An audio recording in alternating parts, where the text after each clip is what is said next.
Oi pessoal, meu nome é Bianca Colombari, bem-vindos ao meu canal. O vídeo de hoje é um pouco diferente do comum, né, do usual aqui do meu canal. Hoje eu vou fazer um react, vou ter uma reação a algum outro vídeo. Então, hoje eu vou estar reagindo ao vídeo Bilionários do Brasil Unidos, da Tese 11, né, que é um dar nome aos bois. Então, acompanha comigo. Ei galera, normalmente eu venho aqui e eu falo muito da dominação da elite, da classe capitalista, daquilo que nós chamamos de burguesia. Bom, então a gente já consegue perceber aqui que o canal dela é um canal de muito viés marxista, né, que fala de burguesia, né, de luta de classes. Então, vamos ver qual que é desse vídeo. Eu falo de como ela tem a ver com a indústria, com o agronegócio, com o mercado financeiro também e como ela se mete também na política institucional, mas eu também acho importante a gente enfatizar os nomes e os rostos. Nomes e rostos dessa galera. Por quê? A gente tem que saber quem tem interesses completamente opostos aos nossos. Por que você quer saber quem tem interesse, o nome dessa galera? Por que vocês têm tanto fascínio nas pessoas bilionárias? Fiquei com essa dúvida. E, na verdade, nossos, porque nós somos a maioria da sociedade. A gente tem que saber quem tá ganhando enquanto tem mais gente passando fome e passando também outros perrengues no momento. Então, bora nomear uns bilionários. Bom, ela já faz uma divisão aí, né, entre pessoas ricas e a maioria da sociedade. Provavelmente ela vai abordar mais alguma coisa e eu vou tentar explicar mais no decorrer do vídeo o porquê que ela tá errada nessa divisão, né, de classes que ela faz aqui. Que nós, no caso, ela fala que é a classe explorada, trabalhadora, e os ricos são aqueles que exploram a nossa mais-valia social lá, né, então é assim que eles conseguem os lucros, enfim. É essa que é a burguesia para ela, e nós somos os proletariados. Muitos de vocês sabem que a revista Forbes faz uma lista dos mais ricos todo ano e alguns anos tem a lista exclusiva do Brasil. Então, o que eu fiz? Eu peguei a lista, muito simples, e o link vai ficar aqui nas referências, vocês sabem, né, como sempre. Tá, então ela pegou a lista da Forbes dos bilionários brasileiros. Tem referências porque aqui sempre tem fonte. A gente acredita fonte de qualidade, se referenciando, isso é justamente parte da solução para não eleger o Bolsonaro. Então você coloca a fonte, não para ter uma veracidade de informações, mas para não eleger o Bolsonaro. É esse o grande objetivo de você colocar fonte nas baboseiras que você fala nos seus vídeos. Bom, vamos dar uma olhada nas suas fontes, então? Nossa, só fonte de credibilidade, hein? Parabéns! Bom, e aí eu peguei essa lista, mas eu vou contar algumas outras coisas também no caminho. Bora lá! Nós temos 238 bilionários no Brasil e você provavelmente não conhece pessoalmente nenhum deles, porque eles não circulam onde a gente circula. Lógico que não circula onde a gente circula. Eu não conheço pessoalmente ninguém, nem o meu vizinho eu conheço pessoalmente. Eu não conheço pessoalmente o prefeito da minha cidade. Eu não conheço pessoalmente um ator que eu gosto muito, um cantor. Qual o problema? E daí? Ninguém precisa transitar no mesmo lugar que você o tempo inteiro. Esses 238 bilionários juntos, eles possuem uma fortuna estimada em 1,6 trilhão de reais. Isso é quase o valor do PIB do Brasil no segundo trimestre de 2020. Tá, ela tá comparando a fortuna desses bilionários do Brasil com o PIB brasileiro do ano inteiro. Tipo, a fortuna que eles conquistaram a vida toda com o PIB anual. Tá, mas beleza. Só pra gente ter uma dimensão de que é muito dinheiro, entendi. Tá, continua. Então, presta atenção que a gente não tá falando aqui só de gente rica ou de gente classe média que odeia pobre. Gente classe média que odeia pobre. A gente tá falando de gente obscenamente rica, absurdamente rica. Gente obscenamente rica. O que seria isso, né? Ser rico é muito obsceno mesmo. Sabe, ouvindo você fazer essa introdução, você não, né? A Sabrina fazer essa introdução ao vídeo dela, né? Que vai apresentar o nome dos bilionários, só me fica uma questão na cabeça, assim. Qual o motivo desse vídeo? De verdade, qual o objetivo principal desse vídeo? Não é simplesmente dar os nomes dessas pessoas. Você quer incitar alguma coisa para as pessoas que estão te assistindo. E eu só consigo imaginar que é alimentar ainda mais essa divisão de classes, né? Alimentar ainda mais o ódio e talvez, por que não, até mesmo o ressentimento a inveja e fazer com que as outras pessoas que estão assistindo culpem essas pessoas pelo seu fracasso pessoal ou pelo fracasso da sociedade. Mas enfim, vamos continuar pra ver se é isso mesmo. Eu tive essa impressão, mas vamos ver. Vamos ver se vai ter algum sentido além desse, né? Porque só citar nome de rico não ajuda em nada, não muda em nada na sociedade. Tantos outros vão empobrecendo. A gente tá falando do lado de lá da luta de classes. Então, começando pelo número 10. Então tá, lado de lá. Os inimigos. Os inimigos dos trabalhadores, ela quer falar, né? O lado de lá. Os exploradores. Dessa lista de 10 bilionários, o 10º bilionário mais rico do Brasil. Ele é o infame e bolsonarista Luciano Huck. O patrimônio... Nossa, eu achei que você ia dar nomes, não fazer juízo moral deles, assim, sabe? Sei lá, tive essa impressão. Mas tá bom, vamos ver. Do Luciano Huck está avaliado em 18,72 bilhões de reais. Ele mais que dobrou o patrimônio dele de 2019 para 2020, então a crise econômica no Brasil aparentemente está indo muito bem para ele. Ele é o cara que falou, vocês se lembram, que a Universidade Federal forma zumbi e comunista. Ele já foi condenado por fake news e nós temos vários exemplos de vídeos por aí de como ele coage os seus próprios funcionários politicamente. No número 9, com 20 bilhões de reais, está o Wilson Mateus. O Wilson Mateus, ele é um bilionário do ramo de varejo também, e ele controla o Grupo Mateus com atuação... Eu vou passando, gente, que tá muito O Wilson e o Luciano Huck, inclusive, eles se conhecem. Eles já fizeram um vídeo junto mostrando empolgação depois da eleição do Bolsonaro. E aí, no caso, eu penso assim, é o Brasil amarrado nos trilhos pro trem da austeridade e passar por cima. Nossa, como você é engraçada, que piada sensacional. Na posição 8, nós temos ninguém mais, ninguém menos que a Luísa Trajano, que é... Temos uma mulher aqui, vamos ver o que ela vai falar dessa mulher. É dona da Magazine Luiza, Magalu, e outras empresas que fazem parte do mesmo grupo. O patrimônio dela é de 24 bilhões de reais. E diferente esses outros dois que eu já mencionei, a Luísa Trajano, ela tem uma imagem mais progressista. Mas, gente, burguês é burguês, tá bom? Então, bora lá. Burguês é burguês, não importa se ele tem uma imagem progressista, tá? Porque se ele tem uma imagem progressista e for podre de rico, nada do que ele fala tem importância. Porque ele não pode ganhar dinheiro. Só pobre miserável tem lugar de fala. Ela já falou por aí essas coisas de nem esquerda nem direita, tá bom? Aqui, nós queremos ser um grande grupo partidário e tal, e ela faz aquele discurso de mais mulheres líderes, mais mulheres chefiando empresas, com uma interlocução com figuras parlamentares como a Tabata Amaral e a Cátia Abreu. E eu já fiz um vídeo aqui, especificamente sobre representatividade vazia de mulheres, porque eu acho que é muito lindo falar de mulheres no topo com outras mulheres sendo esmagadas lá embaixo, Representatividade vazia. Esse é o novo nome, pelo jeito, tá dando aqui, para as mulheres que têm opinião diferente da dela, ou que têm um pouquinho mais de condição financeira do que ela, né? Então, essas mulheres não contam, viu? Não sejam ricas, sejam simples CEOs, tá? Suficiente pra Sabrina, tá bom? Mas não sejam podres de rica, tá? Porque é uma representatividade vazia. Inclusive, algumas conversas do mercado indicam que a Magazine Luiza, Magalu, tá aí de olho pra comprar os Correios, que o Guedes quer privatizar. 2011 é só colar em apoia.se. Apoia o canal de forma burguesa. No 7º lugar, a gente tem o André Esteves, com 24,96 bilhões de reais. A gente tá falando aqui do bilionário do... Eu não vou ter paciência de parar aqui.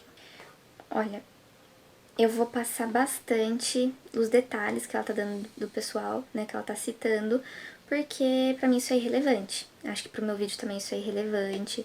Ela tá dando muita opinião, fatos sensacionalistas, sabe? Tipo assim, pra incitar a inveja nas pessoas mesmo, assim, incitar o ódio das pessoas, tipo, podres de rica. Olha só o que eles têm e você não tem nada, sabe? Então, assim, sensacionalismo demais. Eu posso fazer uma consideração depois. Mas eu vou ver se ela vai falar alguma coisa interessante pra rebater aqui. Vamos lá. No 6º lugar, a gente tem mais um bilionário do setor financeiro, olha lá, que é o Alexandre Bering. Então tem a Anheuser-Busch InBev, conhecida como AB InBev, tem a Kraft Heinz, tem a Lojas Americanas também. E eu só queria dizer que se você gosta muito de ketchup, que nem eu, ou você gosta muito de cerveja, tá evidente que essa expropriação aí, tá prioritária na nossa lista. No 5º lugar, o Carlos Alberto Sicupira e a sua família, ele que também é cofundador do TG Capital. Ele é um dos líderes também, ali vitalício, conselheiro vitalício da Fundação Estudar, junto com um outro sócio dele que ainda vai aparecer. E aqui tem uma curiosidade sobre a Fundação Estudar. O domínio do movimento golpista Vem Pra Rua foi comprado registrado pela Fundação Estudar. Só uma curiosidade mesmo. Outra curiosidade é que recentemente ele comprou mais ações da Light. Ele já tinha ações. Ele comprou ações da Light, interessante. Mas agora tá com por volta de 10% das ações. E claro, gente, o pessoal do Rio de Janeiro tá se sentindo super bem servido pela Light na geração e distribuição de energia elétrica, né? Em 2019, a Alerj apresentou um relatório final da CPI da energia elétrica que foi unânime. E aí eles consideraram, muito obviamente, que a Light presta um serviço muito abaixo do padrão. E ainda tem quem acha que bilionário comprando estatal vai ser uma coisa muito linda e vai melhorar todas as coisas. Tem quem acha que bilionários comprando estatal vai melhorar muitas coisas. E aí, eu conto, vocês contam, né? Primeiro, que eles não são simples empreendedores, né? Como vocês viram, ela tem razão quando ela aponta algumas coligações políticas desse pessoal, né? Porque eles fazem parte realmente de uma classe privilegiada, que não são os burgueses, tá? Não são os empreendedores, os burgueses, como ela acredita, né? Mas são a classe política. Eles fazem parte da classe política, apesar de não terem nomes de político, né? Apesar de não sustentarem um cargo público. Então, no caso dele, por exemplo, vamos colocar uma outra classe explorada aqui, né, na minha luta de classes, ao meu entender, né, coloca essa pessoa que comprou a Light para se virar dentro do mercado, abre esse mercado, vamos ver se não dá certo essa merda. Primeiro, se ele continuar oferecendo um serviço de péssima qualidade em um ambiente de livre mercado, meu bem, o mercado não tem dó. So sorry, não vai. Se não tiver proteção de político aí, proteção estatal, governamental, né? Quando os políticos fecham um nicho ali, um mercado especialmente para aquele bilionário, ele não sobrevive. Não sobrevive. Ou, se ele quiser sobreviver, ele tem que atender a demanda dos clientes. Simples assim, tá?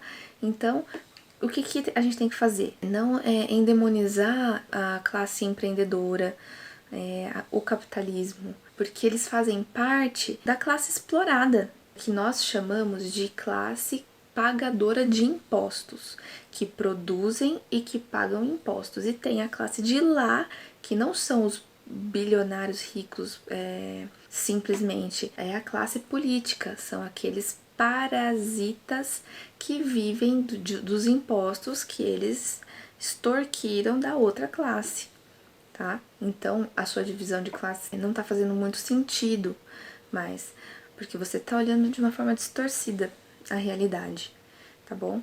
Os empreendedores e a classe trabalhadora estão do mesmo lado, e o lado de lá são os políticos que muitas vezes que você apoia. E pelo sentido desse discursinho, dá muito a entender que ela gosta de um estado bem inchado, né?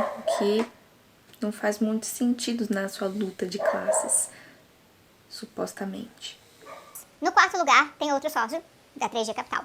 Então vocês estão sentindo aqui o nível de concentração? Dessa vez é o Marcel Herman Telles, com 54,08 bilhões de reais.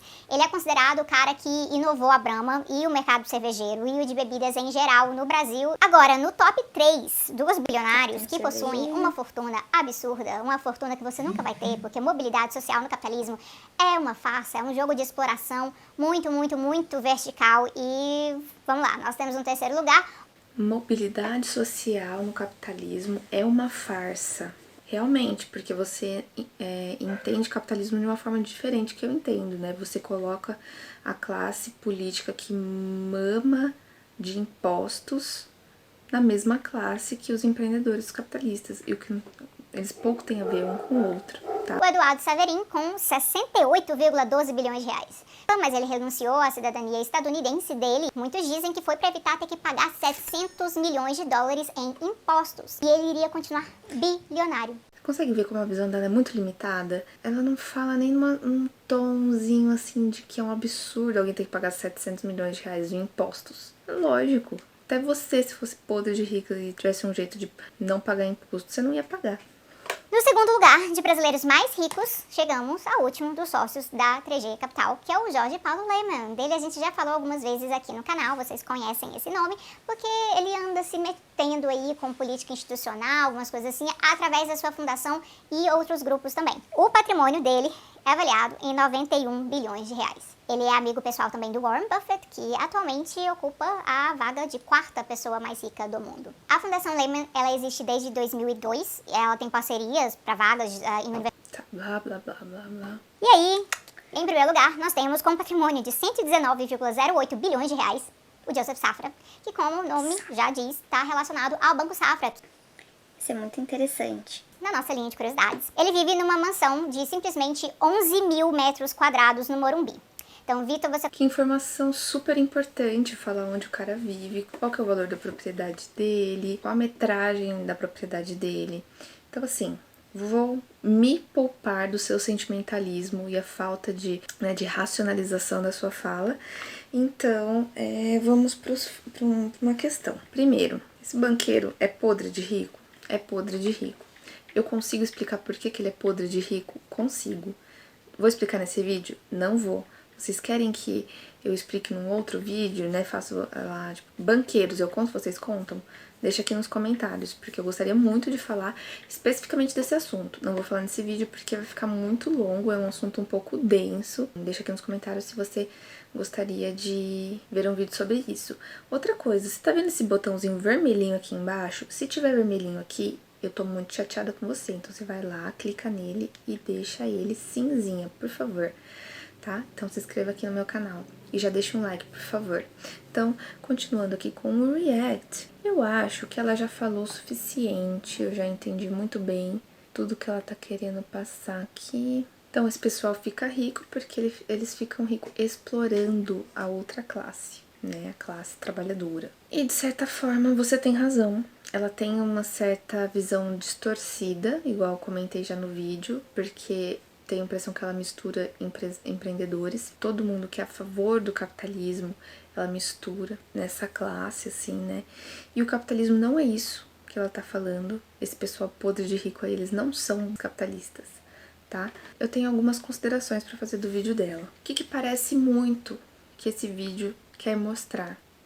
Pra mim, esse vídeo mostra que os marxistas parecem pessoas extremamente frustradas, que não sabem fazer outra coisa além de buscar culpados da sua situação de miséria, ou seja, outros, né, para colocar a culpa da sua frustração, que no caso aí são os burgueses, que é a classe inimiga, né, os burgueses.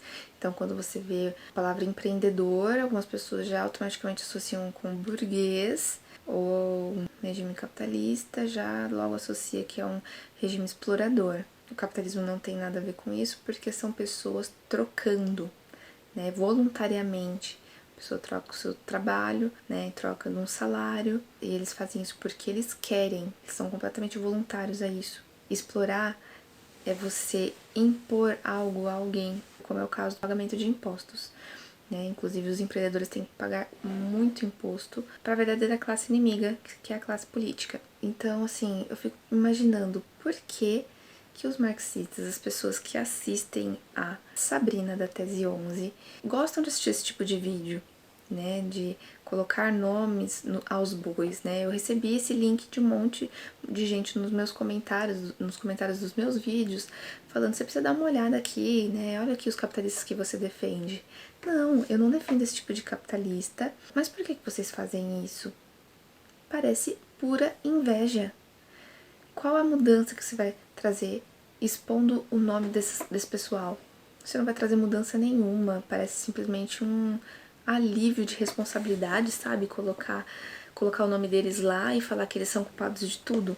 O Mises tem uma frase muito interessante que ele explica mais ou menos que o ressentimento, ele acontece quando alguém odeia muito outra pessoa, porque supostamente essa pessoa ela é melhor de vida do que você, né? E tá em circunstâncias mais favoráveis.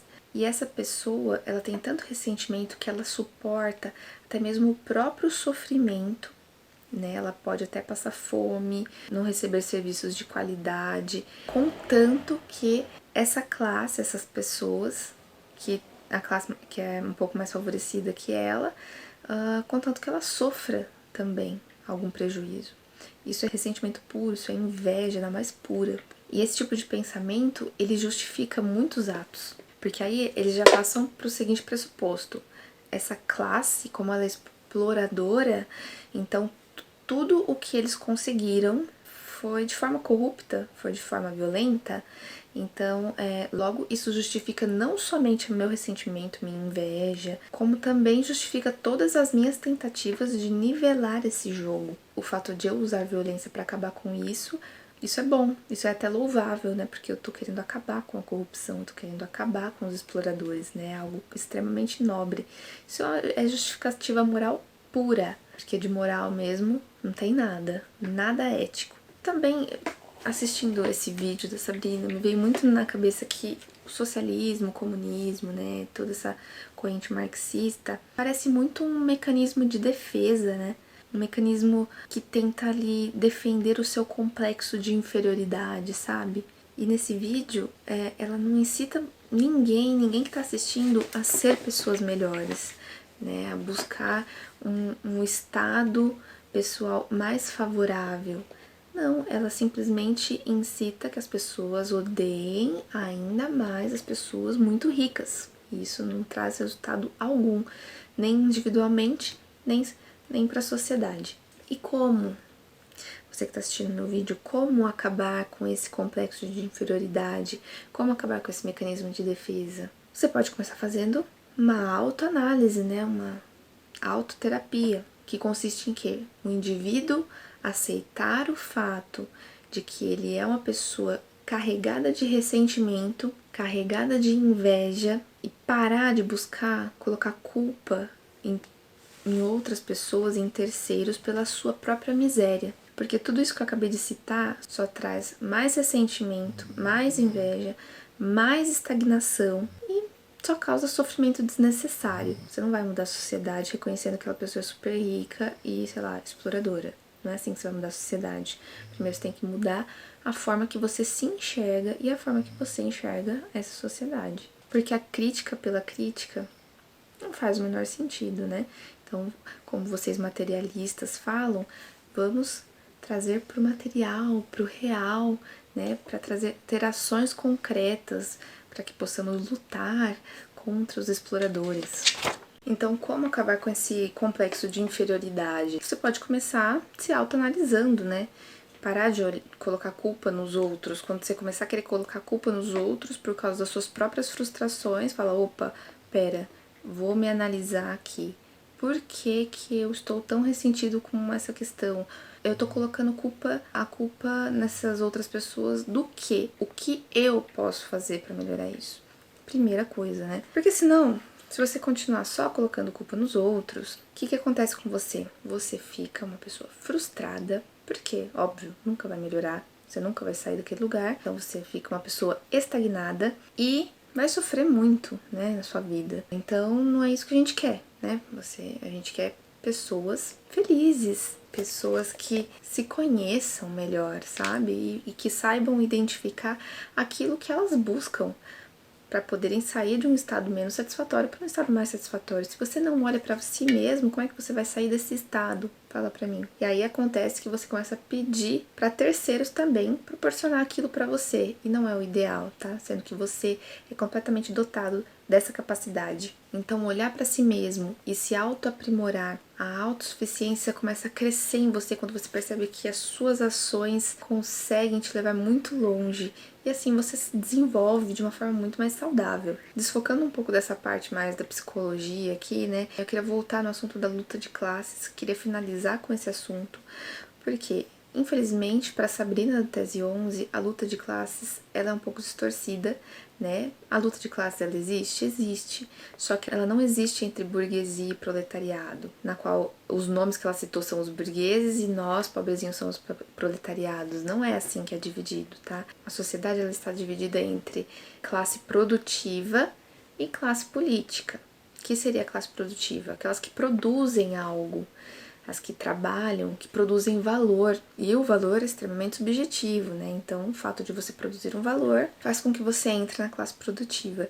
E Por sua vez, do outro lado, a classe política, ela não é preenchida apenas por políticos, né, que tem esse político no nome, não. E isso é o grande X da questão, tá? Na classe política também estão as pessoas com funções públicas, né? Então, funcionários públicos, também estão grandes empresários que recebem grandes subsídios do governo, também estão grandes empresários que recebem algumas isenções de tarifas aí de importações e tudo mais, né? Então, são favorecidas. Alguns outros empresários aí que têm uma reserva de mercado, ou seja, dado pelo governo, né? O governo separa, sei lá, saúde para aquelas empresinhas ali, e aí aqueles empresários vão ficar podres de ricos, porque só tem eles no mercado e eles não precisam se preocupar em oferecer um serviço bom. Então, eles também estão na classe política, tá?